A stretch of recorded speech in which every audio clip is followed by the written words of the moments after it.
hahanap ka ng relihiyon, kailangan ng mga ngaral matagpuan mo, nagbabasa ng Biblia. Bibihira naman yung kagaya ko na kung mangaral, sitas ng Biblia ang binabasa. Ang marami napapanood ko'y nagkukwento eh.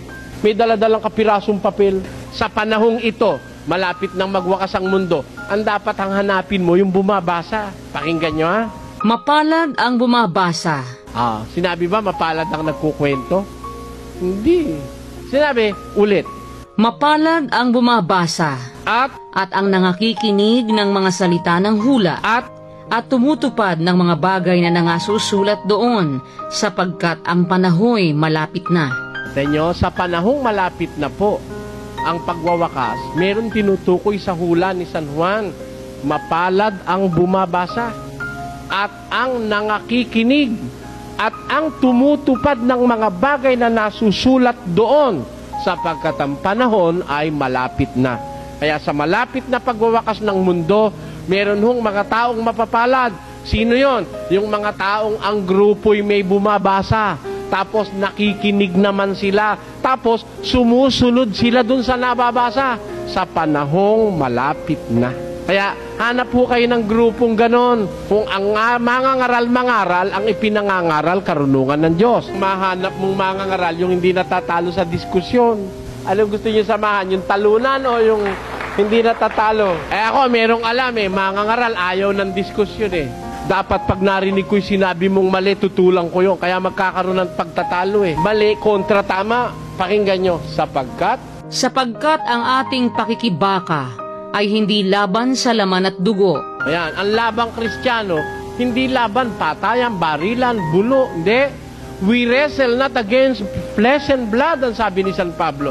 Ang ating pakikilaban, hindi laban sa laman at dugo. Anong klaseng laban? Tuloy. Kundi laban sa mga pamunuan, laban sa mga kapangyarihan, laban sa mga namamahala ng kadilimang ito sa sanglibutan. Di nakikipaglaban talaga ang Kristiyano.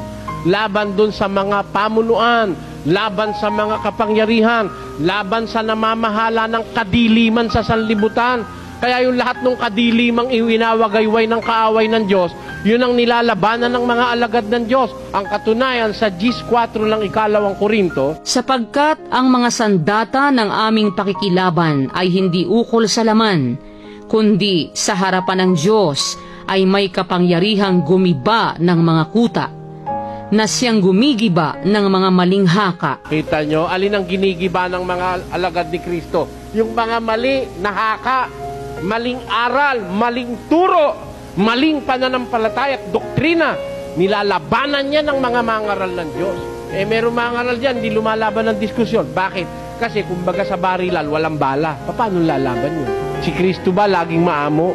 Sabi ni Kristo, ako'y maamo at mapagpakumbabang puso. Sinabi niya ba, ako'y laging maamo? Hindi, pagkamali, nagagalit siya. Natatandaan nyo, dun sa 2 ng Juan, pinagtataob yung mga lamesa nung mamamalit ng palsalapi. Kayo ginagawa niyong yungib ng tulisan ng bahay ng aking ama. Pinagtataob yung maamo si Kristo, pero pag mali ginagawa mo, handa mo, balat mo. Aatakihin ka, katunayan, inatake. Sa aba ninyo, mga eskribas at mga pariseo, lahi ng mga ulupong. Kita nyo, mga mapagpaimbabaw, you hypocrite, sabi niya. Inasala ninyo ang lamok, nilulunok ninyo ang kamelyo.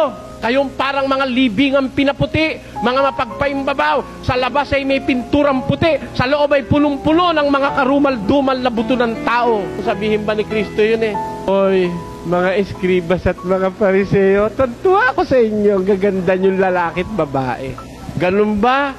Nako, galit nga Ingat po tayo. Hanapin natin yung talagang samahang sa Diyos.